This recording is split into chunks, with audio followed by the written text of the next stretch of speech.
Assalamualaikum warahmatullahi wabarakatuh. Salam sejahtera buat kita semua. Salam Swastiastu, Namo Buddhaya, salam kebajikan. Yang saya hormati para menteri koordinator, para menteri, kepala lembaga atau badan, Panglima Tentara Nasional Indonesia, Kepala Kepolisian Republik Indonesia, para kepala daerah beserta unsur Forkopimda, segenap hadirin sekalian yang berbahagia.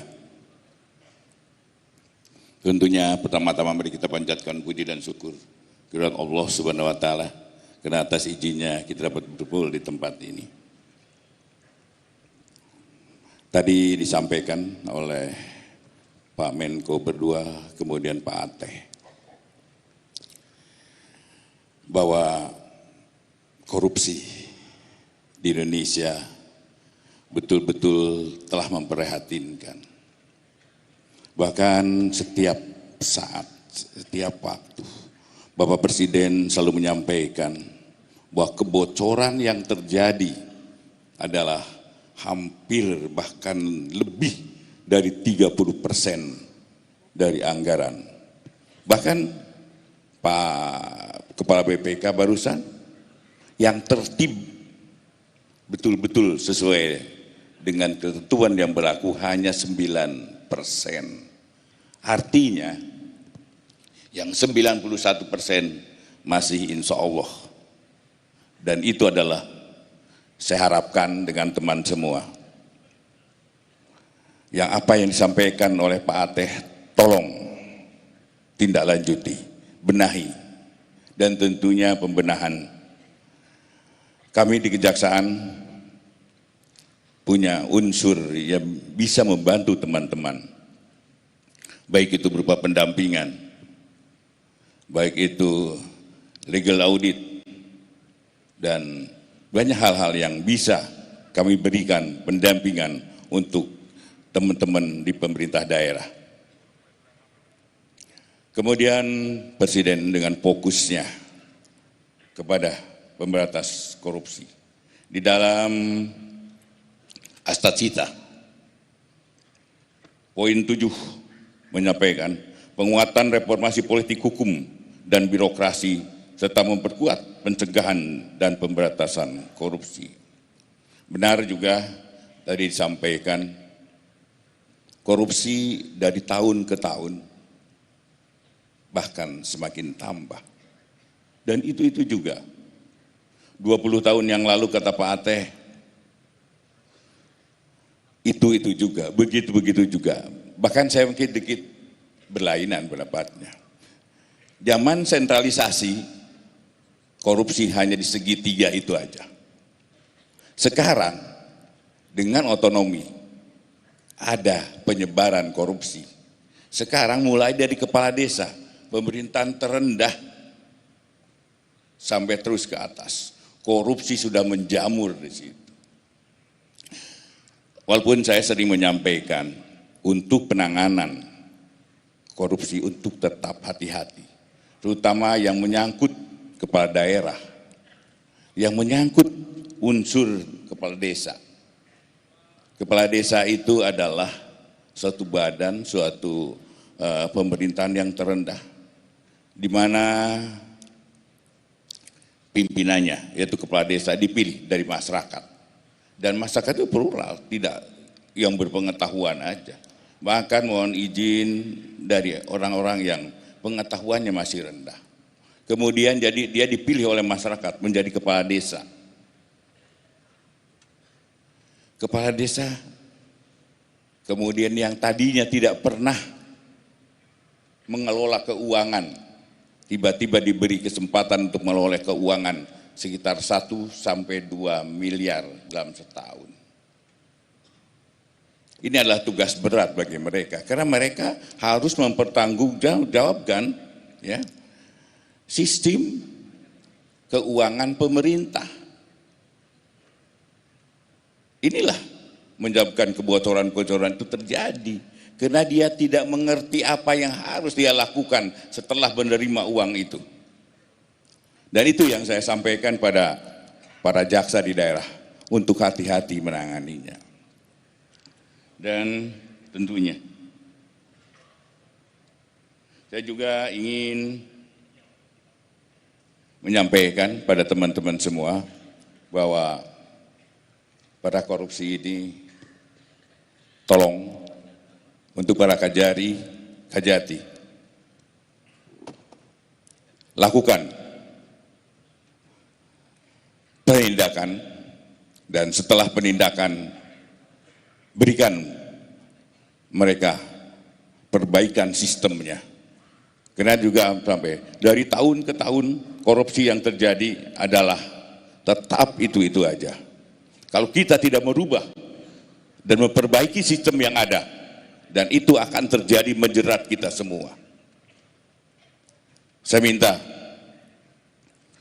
para kajari, setelah kalian melakukan pemberkasan, kalian melakukan persidangan, setelah keputusan, lakukan koordinasi dengan pemerintah daerah setempat, lakukan perbaikan sistemnya, dan sistem-sistem itu jangan sampai terulang. Kajati sanggup? Lakukan itu. Dan apabila kalian tidak memperhatikan apa yang saya sampaikan, kalian justru yang saya akan tindak.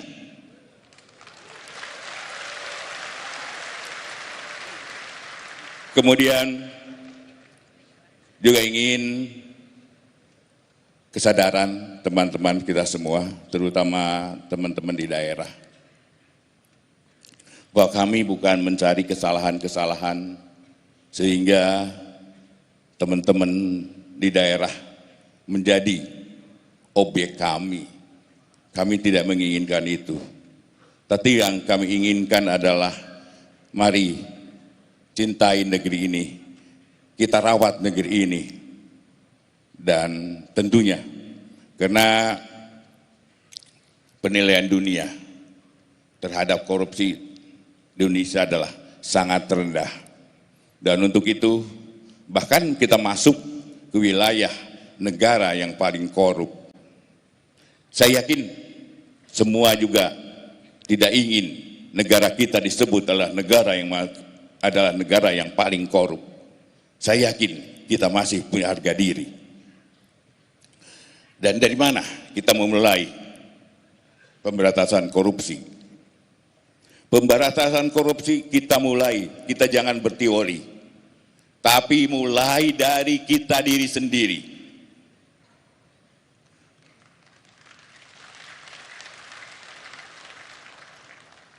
Seorang pimpinan di daerah atau dimanapun, seorang pimpinan unit kerja, kalau pimpinannya bersih, yakinlah anak buah kalian akan takut melakukan perbuatan tercela. Tapi kalau pimpinan unit kerjanya korup, di bawah adalah rampok, ingat itu. Untuk itu, ingat, mari kita memberantas korupsi dari diri sendiri.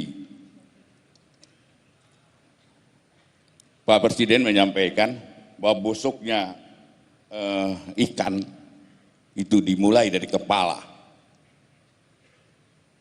Artinya, kalau kepalanya bersih, insya Allah sampai ujungnya juga bersih. Dan untuk itu, mari kita bersama-sama untuk menjadilah pimpinan yang baik, jujur, berintegritas.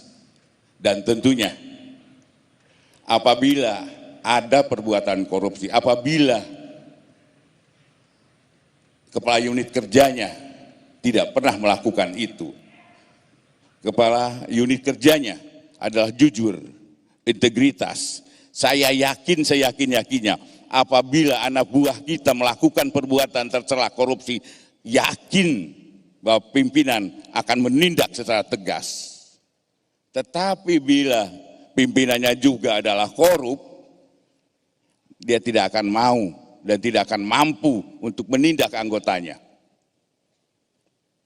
Saya sering sampaikan pada teman-teman pada waktu 5 tahun lalu saya masuk di kabinet.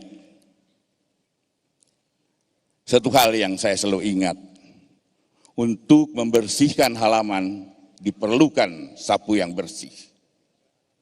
Maka apa yang saya lakukan?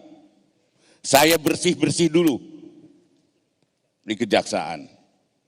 Walaupun jujur sampai saat ini juga masih ada aja jaksa yang masih nakal. Kita akui. Kita akui masih ada jaksa nakal.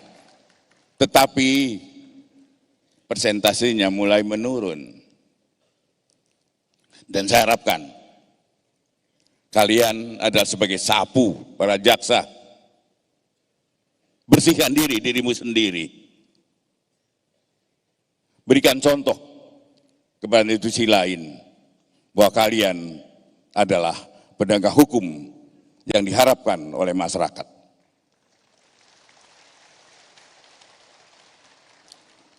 Koordinasi yang baik dengan para penegak hukum, koordinasi yang baik dengan pemerintah daerah, dan bersama-sama kita mewujudkan cita-cita kita menjadi Indonesia yang bersih dari korupsi. Demikian, terima kasih. Wassalamualaikum warahmatullahi wabarakatuh. Salam sejahtera buat kita semua. Om Santi Santi Om, Namo Buddhaya, salam kebajikan.